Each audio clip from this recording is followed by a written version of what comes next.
उजरल नगर बसी गई है, जवन आई दुल्हा जई है।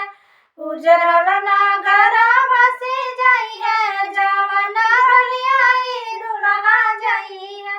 जवन बगीचा में फूल ना फूल, जवन बगीचा में फूल ना फूल, कलिया फूल खिल जाई है, जवन आई दुल्हा जई है। कलिया फूल खिल जाई है, जवन आई दुल्हा जई है। जवन पोखरवा में जाला नहीं है, जवन पोखरवा में जाला नहीं है, पोखरा जला भरी जाई है, जवन आई दुल्हा जई है।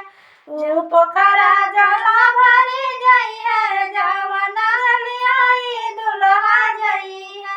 उजरल नगर बसी जाई है, जवन आई दुल्हा जई है।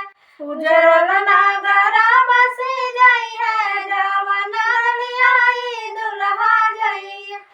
जवन बगीचा में फल नहीं है, जवन बगीचा में फल नहीं है, पेड़ फल लगी जाई है, जवन आई दुल्हा जई है।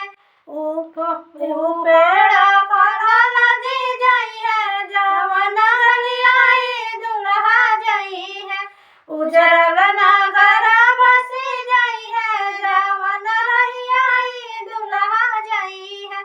उजरल नगर बसी जाई है, जवन आई दुल्हा जई है। जवन कुआंवा में पानी नहीं है, जवन कुइया में पानी नहीं है, कुइया पानी भर जाई है, जवन आई दुल्हा जई है। कुइया पानी भरी जाई है, जवन आई दुल्हा जई है। उजरल